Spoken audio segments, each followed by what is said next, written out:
Welcome to Truth Stream. We are here today with Gina Hope, and this might be a little bit emotional for all of us. We met Gina down at the Skippydeedoodah event in Sarasota, Florida, and frankly, it was a couple of us walking out at the end of the night.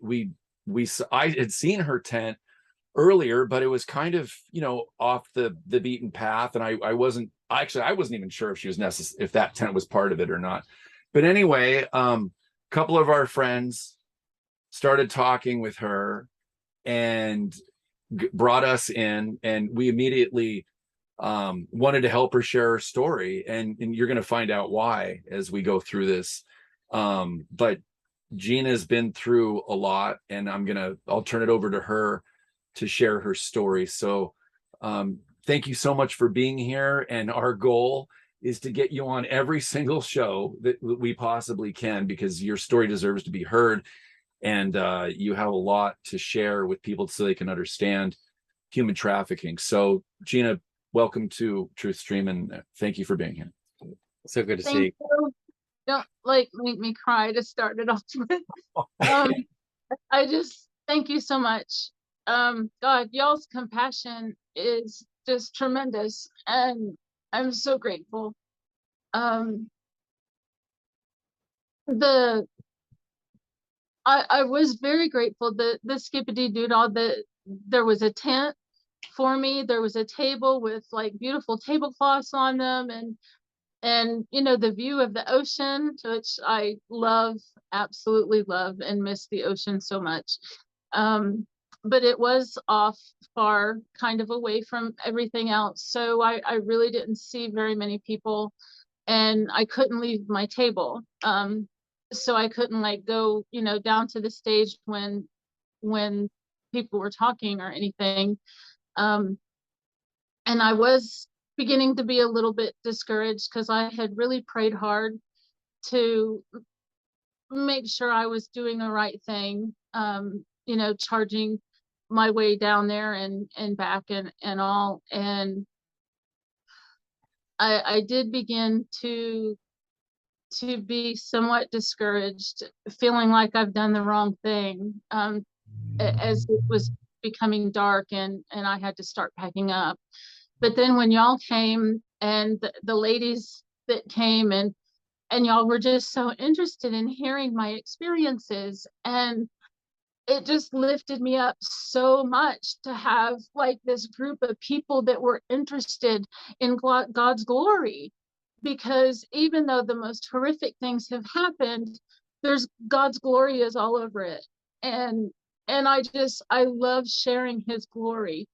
And I don't ever want anybody to hear my experiences and feel sorry or pity or anything like that, because God gave me the strength to get through every second of every day and year and decade, and he's enabled me to forgive, and genuinely pray for everyone who has severely hurt me, but also to use all of those experiences to give other people hope.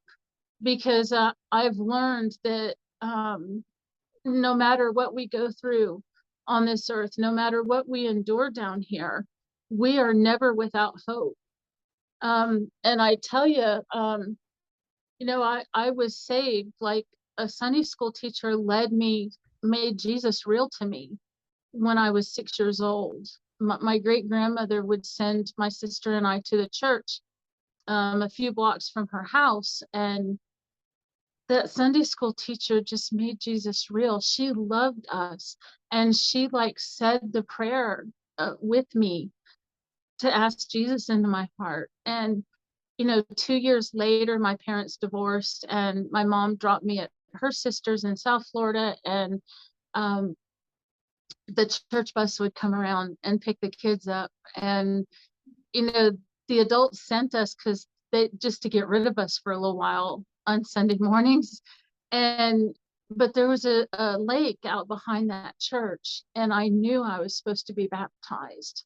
like I just knew it. And, you know, nobody in my family was Christian. Like, I don't know that any of them ever had a relationship with God. Um, but I knew that was what I was supposed to do. And I believe God was preparing me to be covered. Um, you know, I don't know. Trafficking is just now starting to, like, you know, become aware, like people are becoming aware of it. Um, I don't know if people are aware yet that there aren't many of us who survive. The physically, I mean, I saw girls dig their own graves and then never saw them again. I don't know if they lived. Um, and a lot of survivors don't survive emotionally. Um, it's a long process, it seems like. Um, I was very fortunate to have a gentleman, an older gentleman that was like a father to me. And my my thought processes were so dysfunctional when I got away. Um, it, and he was like super patient with me. He didn't judge me for the stupid things I said or did. He just loved me unconditionally, and he had daughters my age, and I was like spent time with them as well. So I was very fortunate to have him like for several years in my life. It just dumped a bunch of healing into my life. And then God slowly like brought me to more complete deliverance, because I had started to bring awareness of trafficking in 93. I did an Unsolved Mysteries interview, and I was still with my last trafficker when I did that. Um, so yeah, it's a long process, that healing, and, you know, coming to a place where you can, um, where Jesus said, love your enemies. And I never really understood that till I had children. And, you know, when you have children, you just come to understand that loving somebody is doing what's best for them and allowing them to receive natural consequences for their actions, not moving in and you know, stopping those consequences. Um,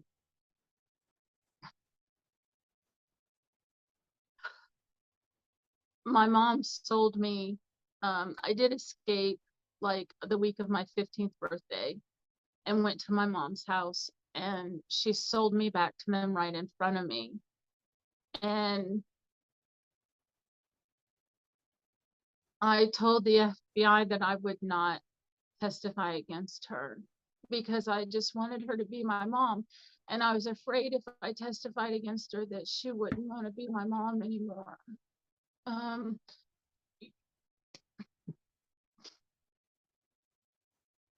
you know, you just want a parent, even when they're freaking evil. You just want a parent. Um, but that was before I had kids, you know, and she's just become more evil. So I often wonder, had I allowed that natural consequence to occur, maybe she would have changed. Maybe she would have stopped, you know, going on the path that's bringing her to destruction. I don't know. I still pray for her every day. Um, Wow. So yeah, so the viewers can understand. So basically, yeah, you've started. So it started when you were I was 15. 12. And what's that? When I was 12. Okay. And yeah, and we don't, I mean, feel free. We want you to only talk about as much as you want to. And, you know, if there's anything that comes up, you know, we want you to share the story that you're comfortable sharing. And so basically you started getting trafficked at 12. Your mother at age 15, you went back to her, and then she sold you back to the traffickers. Is that correct? Yeah, in front of me. I don't know if she was part of the first time.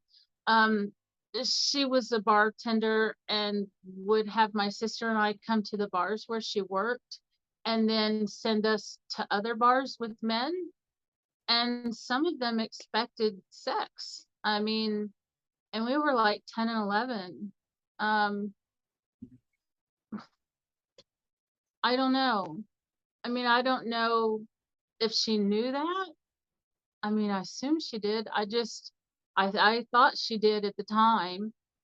We were afraid of her, so we really didn't tell her much. You know, we never confided anything in her. Like, we were afraid to talk to her at all.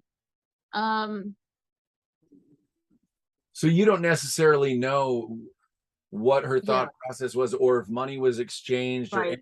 in any of that Well, stuff. the only thing I do have is that article. It's like she waited a year before reporting me missing.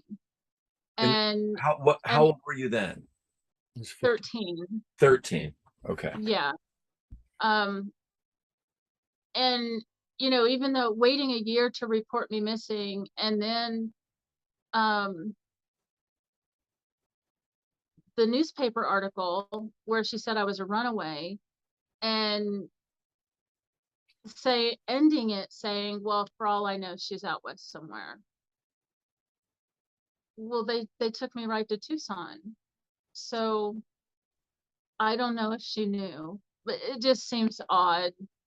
And I have the subpoena, where my first owner out there was,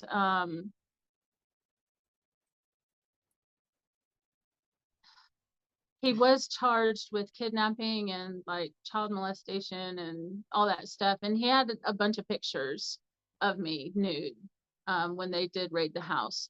The police knew I was there. I have that article too, where the Tucson detective said that they saw me alive, and he didn't say they knew I was there the entire time because they had him under surveillance because he was out there on parole and doing drug and gun trafficking too. Um, but that detective looked me right in the eye several years later, like after I had escaped, and said to me, well, we couldn't come in and get you because we couldn't blow our drug trafficking investigation. And he said it like I was supposed to be fine with that. Like you understand, right? This was more important than you. And I was so mad. Rightfully so. Jeez. And I've testified at our congressional hearings, um and our legislators, they really are putting more money into drug trafficking, literally, like saying because they can recoup money. And with human trafficking, they're not really recouping anything, except lives. So that's still kind of a mindset that hasn't changed a lot. Well, do you think part of that is because it's so lucrative, since with drugs you have to re-up your supply, and unfortunately with a child you can sell that child over and over. I mean, we've heard that that's part of Times it. a day. Yeah, I mean, at least Sorry, a dozen times a sorry, day they can he be just sold. coughed. Can you say that one more time? How many times? Oh, they can be sold. I mean, you can be used at a dozen times a day to make money, with a child. Um, and like beatings and all that, that it was in ways that wouldn't show because, nobody's gonna pay big money for damaged goods. At least the ones I was with, they knew, they knew how to do things that didn't show. Um, Fear was their biggest tool. Like, the first thing I was told was that there were bounty hunters and that they will hunt you down. And they drove me to my mother's house, to let me know that they knew where she lived, and that my sister would be killed and tortured. And I loved my sister. It was that as a consequence if you stepped out of line. And if I tried to run away, Okay. Yeah. Weren't you saying, I saw your, I saw you on Truth Social, and it was a 2 month ago post, and you had mentioned that there's to this day on Amazon a book with pictures of you as a child. Is that correct still? Yeah, I can't get Amazon to stop selling it. It's an adult magazine that I was forced to pose for when I was 15. Oh, I can't find any law enforcement interested. And Amazon's own policy says no pornography. And this is child pornography. Like, people are arrested with this kind of stuff. But I can't find anyone interested in stopping it. I had an attorney like did it pro bono for me, sent letters, and she bought a copy of it to make sure it was me, and it was, and sent letters, and yeah, they won't stop selling it. I've talked to my sheriff, I've talked to the attorney general, I've called everybody, and nobody's interested. That I just hear like, well, we don't have the funding to do that, or that's not what this office does. Like, oh, okay. Mm. Wow, I was mortified though. Like, I kind of thought, since that was before the internet, that that might not ever resurface, and I was really mortified when I found that was being sold still. gosh. And how old were you at the time, you said? Left, and we bought a copy, and it still says one copy left. Yeah, I was 15 for Great. that. We've interviewed a gentleman named SG Anon, and he had a file recently. I think it was file number 50, and he was talking about when people truly find out where our tax dollars are going, and they're not going to help people like you and help children. And that's the reason we started this show. And I guess in meeting you, we hear there's this movement going on behind the scenes, and we do believe that there is. But I guess in meeting you, it was, in some ways, it was a bit disheartening, because I thought that maybe some of this stuff, they would come out to someone like you, they would help you, they would, it feels like through our little show, we're trying to introduce people like you to people like Kathy O'Brien, to people like Laura Worley. And we had no idea when we started this that we would be getting an inside perspective of how much, frankly, is not being done. And it's pretty sad. It's very disheartening. I never thought I'd be on the front lines of something like this, and it's an honor to do it, but man, it's daunting. And I just thought more people might be interested in helping someone like you. And it's really sad that there's not. I'm just continually shocked when I talk about cases like yours with ordinary folks, and they're in complete disbelief that this is going on. And so, by people that as courageous as you are, sharing your story, it lets them know. I mean, this is going on. This is a problem, And it's still a problem. Has to stop. I think And it's a problem. Like, I mean, 40 years ago, it was a bad problem. It's not gotten any better. I think it's gotten worse in many ways. Oh, I think so too. It is more lucrative. It's definitely more lucrative than drug trafficking. And unfortunately, we have that pouring across our border too. But the ones that are coming across our border that have the cartel bracelets, and we're funding that. Like, so we're funding them to send people. They've got their cartel bracelets on, and our taxpayers are paying for them to send them God knows where, and then lose 85,000 children. 85,000. I mean, that it's beyond appalling. In it's like, where's the checks and balances? Where are those who are supposed to be overseeing things? I think we, the people, need to be a lot more involved. I mean, I've tried to be involved after I did escape. I mean, I started having spinal cord surgeries before I escaped, and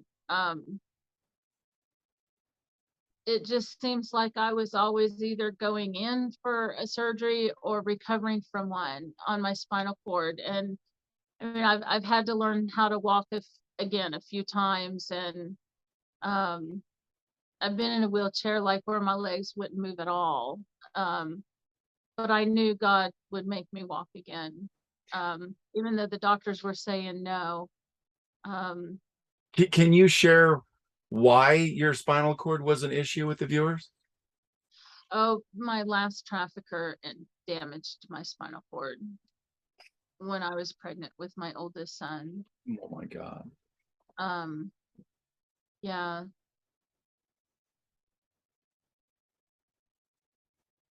And I keep going back to, you know, the Broward sheriff captain and the Tucson detective and the Daytona detective, you know, saying, well, we couldn't mess up the drug trafficking investigation. If they wouldn't have left me there, you know, my spinal cord wouldn't be injured right now. I wouldn't be in like pain every minute of the day. I don't know, it makes me think about them a lot and pray for them a lot, because when I get angry about it, I really try to focus all of that energy on into making things right. You know, I think anger is a good thing. I don't think anger is as bad as I think it gets a bad rap. You know, because when we have anger, it gives us energy. And I just think we need to be careful to use that energy to make things good, you know, to make things right. Well, I gotta say, Gina, can you tell the viewers your last name? I go by Hope. Right. But I mean, just that, it doesn't matter. That's my point. Like, you go by Gina Hope. Like, I mean, despite, you remind me of, you know, the Kathy O'Briens and Laura Ward. Like, despite all of this, you're still, and I don't know how much counseling you've got. You don't have to divulge that or not. I'm just saying, It hasn't been worth it to me. Like the first 2 years with that gentleman was the healing, and just God, my time with God. You know, when you're in pain all the time, like your whole thought life is prayer. You're constantly talking to God to keep my balance, to not fall. For every step I take, I'm praying, God, help me not fall. Like, for everything I do, I mean, you know, everything is hard. Like all the daily stuff, trying to get dressed, trying to, you know, get up and feed the dog, or, you know, it's just, everything's hard to cook. Just constantly trying to not lose my balance, because I lose my balance easy. I drop things a lot because I, like, my fingers are numb. I don't have feeling in most of my hands. But like the hope thing, we're never without hope. As long as we're breathing, it doesn't matter our circumstance. We are never without hope with God. You know, God can, everything can change in the blink of an eye. And we don't know when that breakthrough is going to come. I mean, granted, there were times where I really, really wanted to die. It was just too hard, you know, sometimes just seemed too hard. But God didn't let me. But He didn't let me give up. He didn't let me, there were times I'd get mad at God and like, well, fine then, I'm not going to talk to you tomorrow.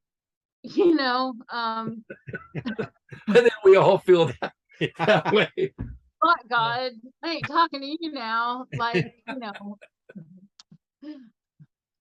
It takes a lot of I strength. can handle my anger at him, though. You know, he can handle that, and he still loves me, and It's he's amazing. It's amazing listening to you, and just there's an energy to you that through all you've been through, I feel it when you're talking. It's a beautiful thing to witness, and especially seeing you in person. I mean, all I want to do is give you a big hug.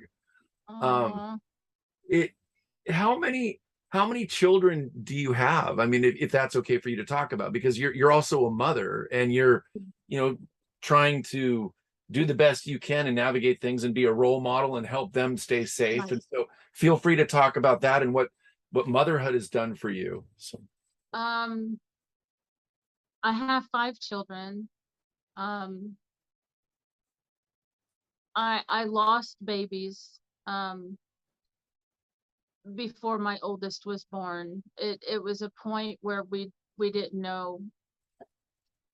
Like, he wanted as many as possible, but was more violent during pregnancies. I lost a couple of babies, but when my daughter was born, I had never felt that love.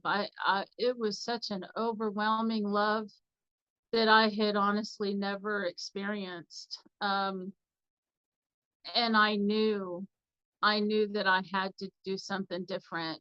Um, and then she's almost 2 years older than my oldest son. So after he was born, the next door neighbor's body washed up in our backyard on the beach, and it was eye-opening. But then I started having surgeries, and like, I woke from the first surgery with loss of sensation in my legs, and they call it loss of sensation, but it's too much sensation. It just feels like my legs are vibrating really strong all the time. So walking is very mechanical. Um,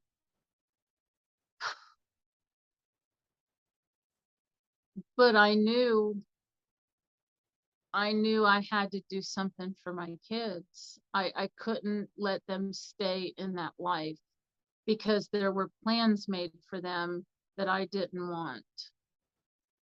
Um, I can't really go into a lot. I don't have any protection. right, Um, right. And why did when you say the person wanted more children, what was the true motivate? Is it okay to talk about the true motivation? I mean, was it to have children, or for nefarious reasons, or what? I don't know. Okay. I don't know. And I can, like, he had a satanic Bible, and I was more terrified of him than the other ones that had me, like, a lot more. Right. I think the fact that he had a satanic Bible is an answer in and of itself. Um, and then as far as, because you've the children, do you care to talk about whom you've had the children with, or is that not a topic you want to talk I about? had to do with him. And were And those the first two? yes. Okay. And then since then, the other children, is that, if whether you want to talk about, I'm trying to. If I got away from there, I wouldn't, like, date or anything. I just, you know, I had 3 major spinal cord surgeries, and it was like kind of all I could do to just do the daily, to take care of the kids and homeschool. We did homeschooling. I can share, there was a point where, like, we moved to this amazing church. I just got our church family. I've never experienced anything like it. Like there was 300 in this church and we were all really family. Like we spent several days a week with families, and it was like having a real family. You know, when you first start reading the Bible, like I was saved, I had Jesus and I prayed, but until my kids were babies, I didn't like know the Bible. You know, I didn't have access to that stuff. So when I started reading and learning and, you know, putting things down and walking closer to God, I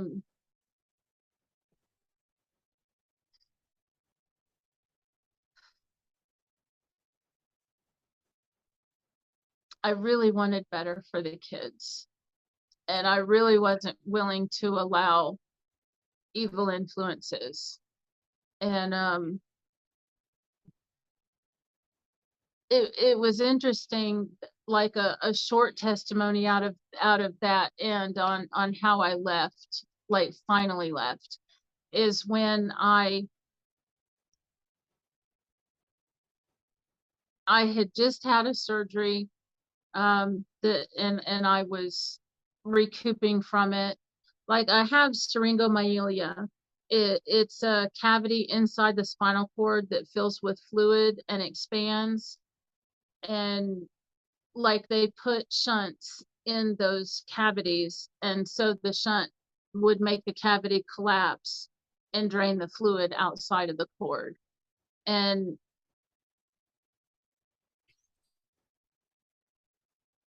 like there was a lawyer in the church, and I had this wonderful family that we were super super close to, and God, it was just amazing, because you know when you read the Bible and you've got family, you know, like you read about having this family, this Christian family, and then when people are that way, you know, I've learned that it's not always so. A lot of churches are really kind of, they'll say, oh, praise God for all he brought you through, but then kind of keep you at arm's length because they're afraid. I don't know what they're afraid of, but they don't want to be close to you. So it's weird. It was kind of devastating, you know, because anyway, did you have to move and leave that church? I did, to get away. It was interesting that, I mean, there was an attorney in that church that had written up a will for me, and I had peace that if anything were to happen to me, that my oldest kids would stay with that family. And then all of a sudden, like my body started shutting down. Like my legs got bad to where I couldn't move them, and then my arms, even, like I was having trouble moving my arms. I went into the hospital, and at that point, their dad was in prison, and I'd have to go to the prison to get his permission to like spend any of my disability money. Like before I went to the store, I'd have to go get permission, and I don't know, I just couldn't take anymore, like the physical pain and the oppression, and I'm like, I just begged God, just take me now, you know, I just want to go home. I'm so over this world.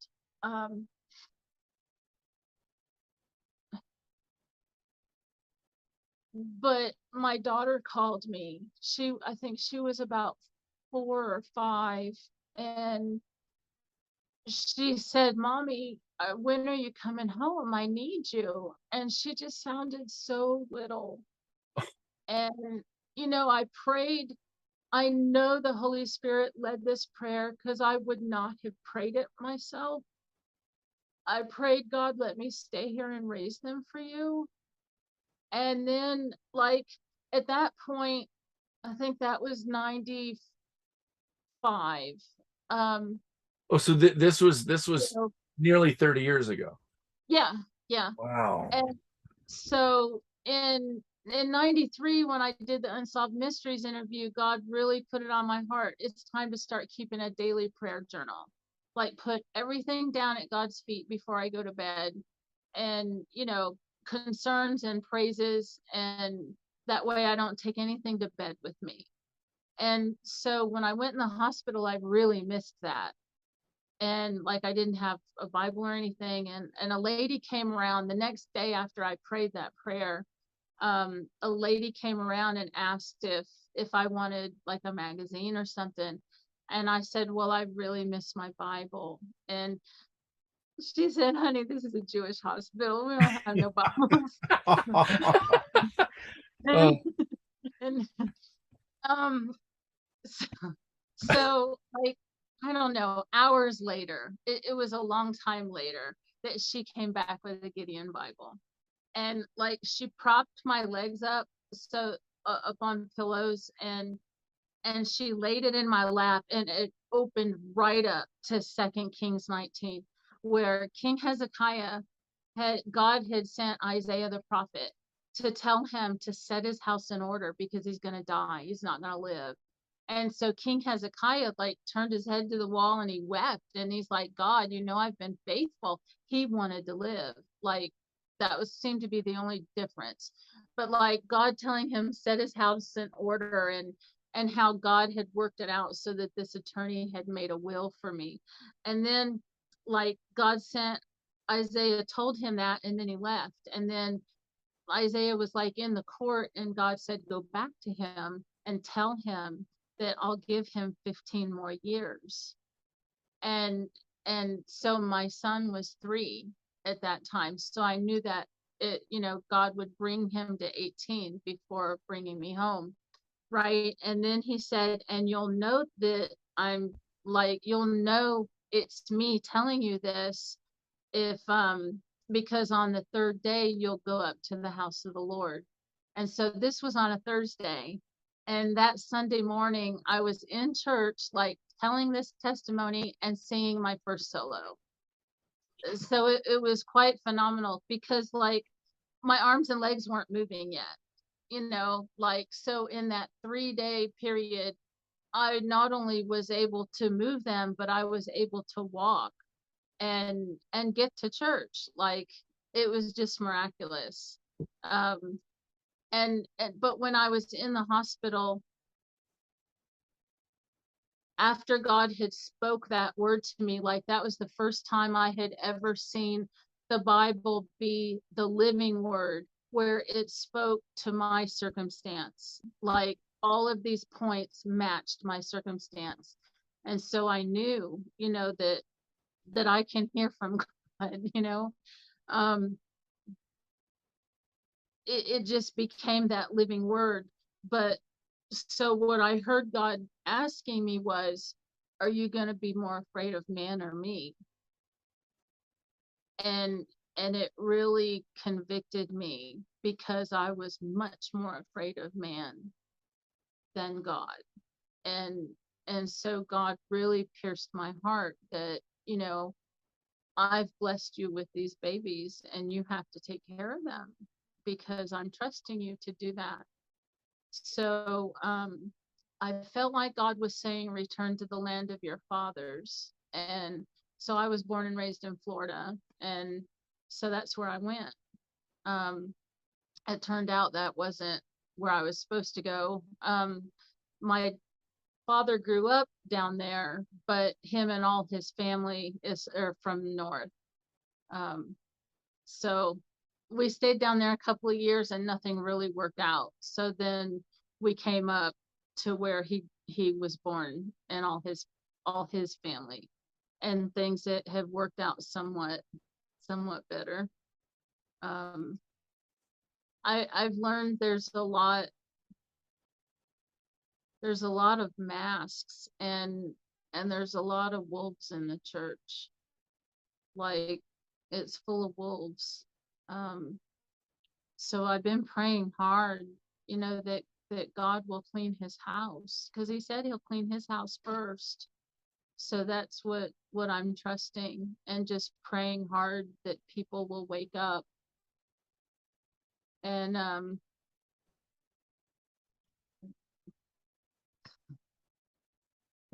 sorry.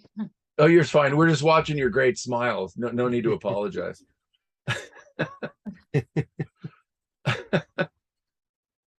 Oh, I know it's heavy. It's heavy for us to hear. I can't imagine, what you've been through, and to still have that smile on your face. And is there anything that you want to say?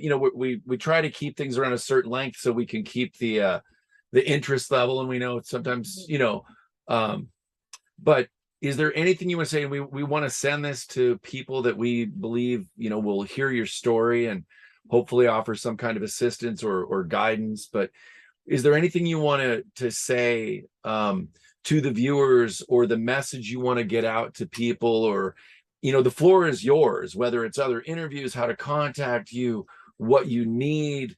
Please let the viewers know, because this is a real thing, and you've been through a lot. So please go right ahead.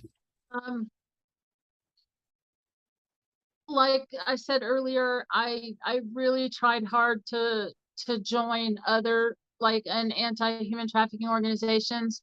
Even like back in 91, 90, I started like writing letters, to like Billy Graham's church and Wheaton College and the one in Virginia, Liberty, I think. But like none of them were ever interested, like I have a letter from a pastor telling me that I did not have the church's blessing to leave my trafficker. What? Oh, that's unreal. That was the church that was like full of the people that we really loved. But yeah, that pastor said we did not have his blessing. He said we did not have the church's blessing. If you're 17 and someone does something to absolutely terrify you and then tells you you have to marry them to keep the state from making you testify against them, I don't think that's a real marriage. No, not even remotely. Too. It's like more abuse. Said that I was against God for leaving. Like unbelievable. Wow. Everybody in my life told me I was against God if I left. So like every big thing I've done like that has been against the people in my life. Like I've had to step out and hear God and go against everybody I know. But I need to sorry. It's okay. Sounds to me like your relationship with God is much stronger and your communication is much clearer than the members of that church or whom you're speaking of. Certainly that pastor. And your experience is he wrote them letters and I think they were afraid. Like, and I've learned that,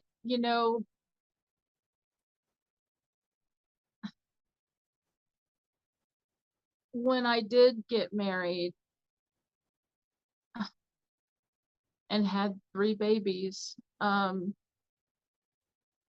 absolutely loved him and I believed him. He was in the church for 10 years and I was there for several years and I believed the facade.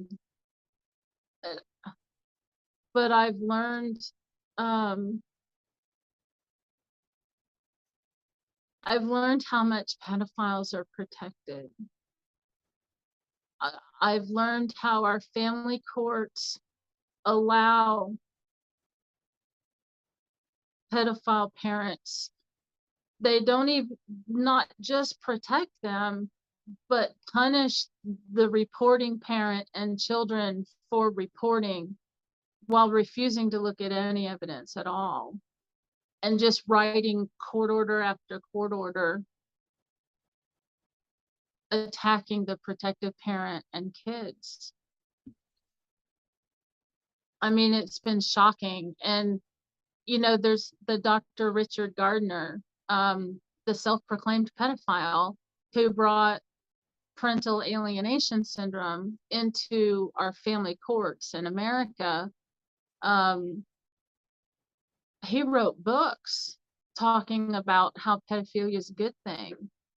And, that's what pedophile parents are using in American family courts to not, and they're getting custody of kids, and protective parents are going to jail. Like, they're losing custody, and they're losing all contact with their kids, like, completely.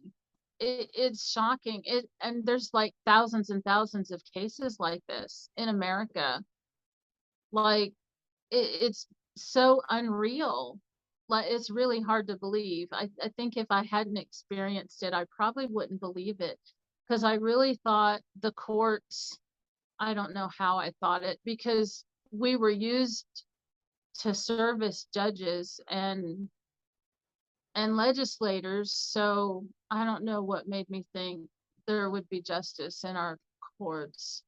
But I did, until I experienced differently. But I have tons and tons and tons of documentation to show just how evil, and they're destroying our kids on purpose.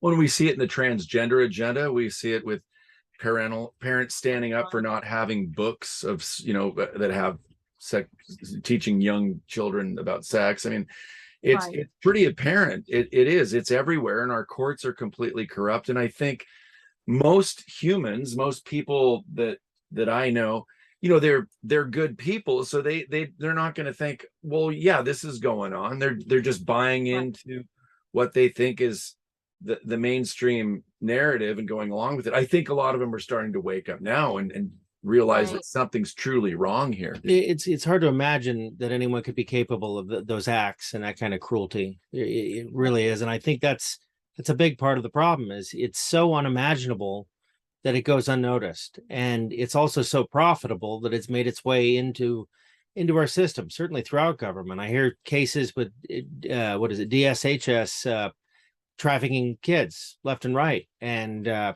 adoptive institutions and whatnot trafficking children in the name of finding them homes. The Laura Silsby story comes to mind in Haiti. And the consequences for these folks, well, they should be severe, are often a slap on the wrist, and it angers me to no end. Well, we've two dead legislators who tried to expose that, but their lives were cut short. The Clinton made it so that it was profitable for DCS to take children away from parents and adopt them out. So they make a lot of money doing that, and churches are on board, all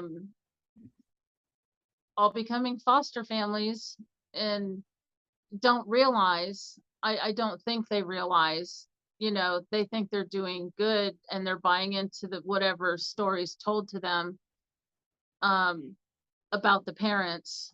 I mean, it happens, abuse does happen, but I think a lot of good parents are losing children too. And I think they're being adopted out so that money can be made. And this is what Tara Lee Rodas, who spoke at Skippydeedoodah, which we're going to be having her on our show at some point. It's in the works, but her testimony was pretty mind-blowing in what she spoke about at Skippydeedoodah, and that all this is coming to light from her speaking so publicly in the last few weeks. And I believe she was on Project Veritas about 5 months ago. So we are starting to see the evil being exposed. So that's a good thing. We prayed, like, that's God did that during COVID. We've never seen exposure like this in the history of the universe. We've never seen exposure, and we prayed that for decades. We prayed, God expose them, God expose them, 50 100 times a day. Please, God, expose them. And God is doing it. He's exposing them, I mean, on a massive scale.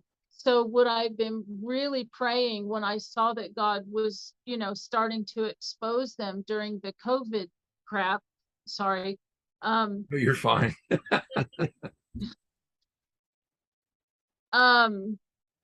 really started praying, God said that he has placed those in authority, and they do not bear the sword in vain. So I pray, like, God, raise up those you placed in authority and give them wisdom and discernment to do good, but let every evil scheme backfire for the good of your creation, and give them the evidence to charge and convict all of the house of the wicked and the help of those who work iniquity, all who knowingly profit off the pain and suffering of others, like in the medical, pharmaceutical, mental health, food, textile, consumer product industries.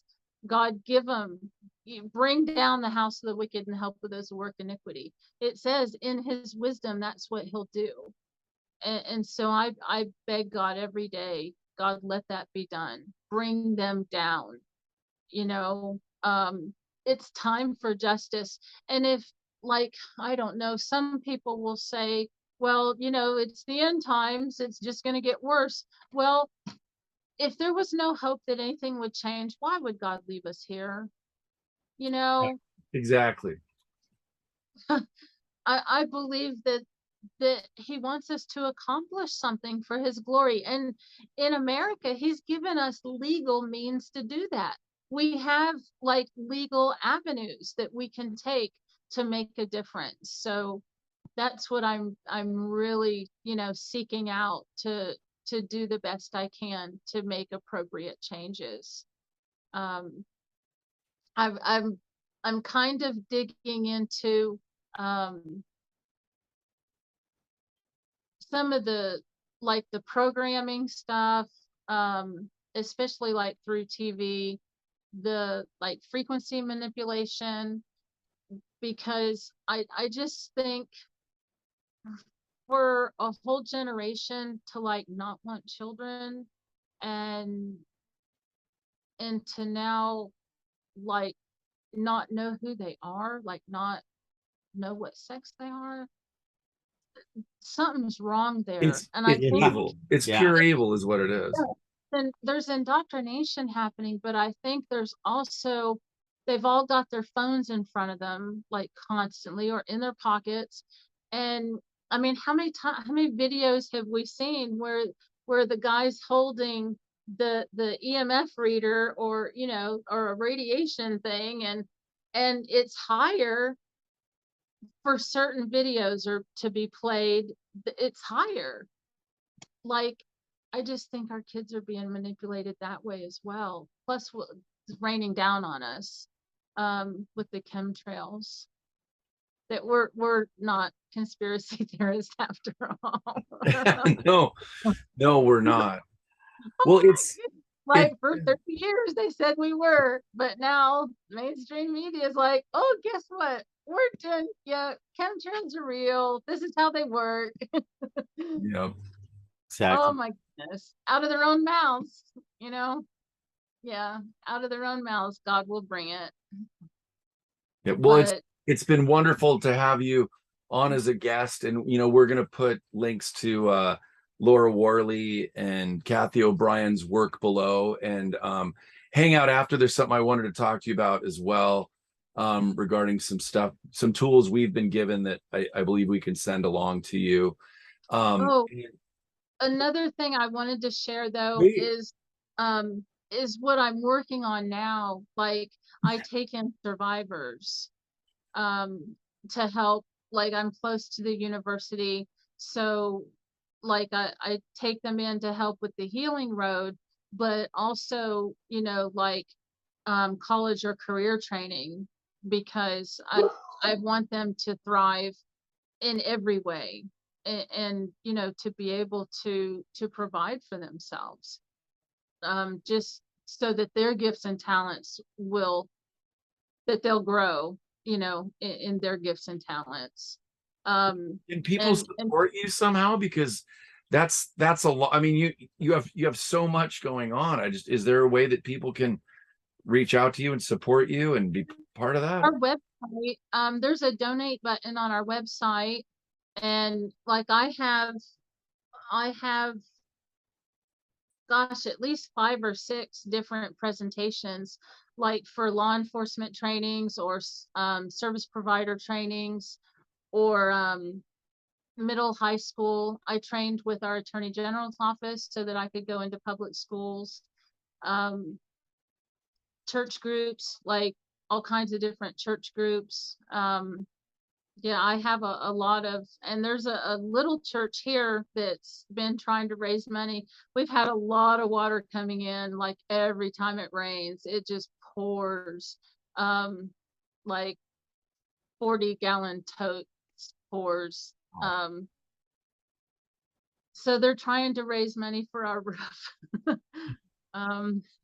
But we do have like a 1,600 square foot attic that has cathedral ceiling as well, and it would take $20,000 to do the walls, floors, electrical, to build 2 bedrooms up there and a bathroom, and the water pipe's already up there.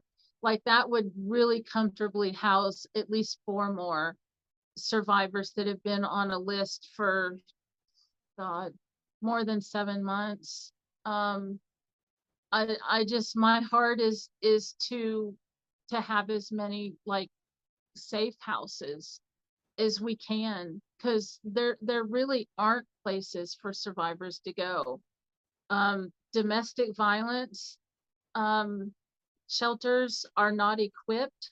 I did go to one with my 2 oldest children when he got out of jail and found us, and they found out about him and said, you need to go somewhere else, we can't protect you. We need places for survivors to go. And like, I'm on disability, and it only goes so far, you know. We do need funding. I even went to a firm, like a grant writing firm, to see if they could find grants for us, and there are none, not for American survivors. A lot of money goes to certain organizations, and these are ones that I've called that don't do anything for survivors. Well, I'm wondering, because Doc and Rainey were down in Skippydeedoodah, bikersagainsttrafficking.org, and maybe we can introduce you to them, and that, because they're doing the same thing. So we'll put that link below as well. And what is your website? It's Living Legacy of Hope. .com or dot? I can text it to you. .com. I believe it's .com. Yeah, we'll put the link below. We just, sometimes people don't see the descriptions or show more, and so we really want to let people know. I really appreciate those. Like, because I always like to dig in deeper in whatever I'm watching. So I really appreciate when people put more information under their videos.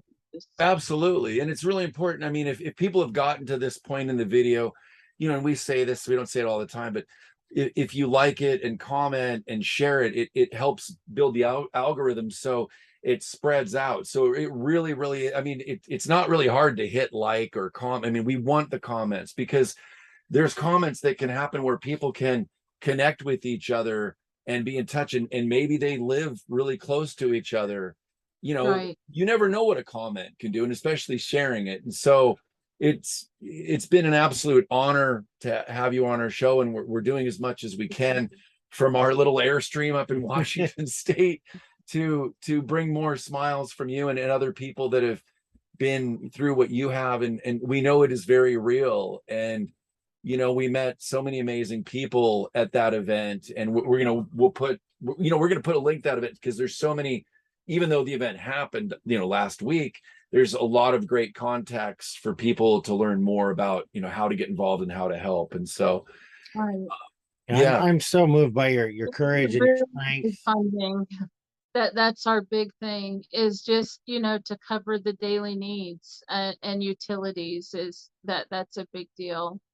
Um, I tend to go into debt, just to cover like food and utilities sometimes, but that doesn't we, surprise me. No. we just have to, we can't turn people away. Um, but we do have, like, I felt like God was like led me to make a hope collection, and so that's where the hope jewelry, and I hand paint the cards, like the hope cards. They're on our website and on our Facebook page. Beautiful. Scott wanted to, I think you want to tell her what. Oh, I'm so moved by your strength and your courage and tenacity. And few people have that kind of courage, I think. And your story is a difficult one to hear, but it's so inspiring, And I think. necessary. I mean, when people think about the problems that they have, the troubles that they have, this is a lot of contrast. I mean, you've really been Yeah. through the ringer, and here you are giving of yourself to help others, and it's a beautiful thing to see. Thank you. Thank you. I do tell people, though, we all have difficult times. We all have our trials, and some might be more difficult than others, for sure, like more intense. But I think the intensity doesn't really matter anymore. I try to focus more on my reaction to the trial, like what does God want to accomplish through this trial? Like, is it working something in me? Is it gonna open a door to help somebody else? Right. So that's what I really try to focus on. The family court stuff is really still close to me, and it still really hurts. It's devastated my kids. Um, and it was a whole lot more difficult to walk through than being trafficked, that's for sure. Like, just to have to watch my kids endure unbelievable abuse. And nobody would listen. It I was just shocked, and still am somewhat, but I just, we keep praying, God, show us what to do to make it different. Show us what to do to save the kids. Because so many of our kids now don't have anybody. I mean, there's no one to watch them shine. I have a neighbor who takes in lots of foster kids, and they're screaming and yelling and cussing at that house every day, throughout the day. And so many of these poor little kids don't have anybody watching out for them. So you try to take toys and candy, try to bring things to them to make them smile, pray that Jesus reveal himself to them so that they have hope to hold on to. I think our kids are just going through horrific things these days, and they need somebody to watch them shine, to tell them that there's opportunities out there that they can accomplish something. Like, when I got away, I didn't have anybody to tell me that, you can go to school. That, I mean, it took years for me to have the confidence to start this ministry. And I wish I would have understood that it was something that I could do. I think too many people believe the lie that they're not capable. But we really can accomplish all things through Christ, and he will empower us. And I demand it. I mean, he said he would. So, like, come on, God. I don't think I don't think we could end on a better quote than that. I agree. Come on, God, we're ready. We've been through the ringer, and some of us more than others, but because we want to see his glory. Like, it's time for us to see his glory, right? He's got a plan for our nation. I love my country. Yes, we've got some rogue leaders who are pure evil, but justice is going to happen. Like, I'm believing that. I've been praying for it for decades, and God's going to do it, and good is going to come to our nation. God has a plan for good for us, for our good, and to not harm us. I believe that. absolutely. Well, Gina, hang out afterwards. We're going to say bye to the audience. And I don't think this is the only time we'll have you on the show, because we want to see how things unfold in the coming weeks and months. So that sounds good. Thank you for your interest and just compassion. I'm our honor. Absolutely. Thanks for your strength. Thank you for your strength. All right. Bye, everybody. Thank you so much. And we'll put all the links below. Take care.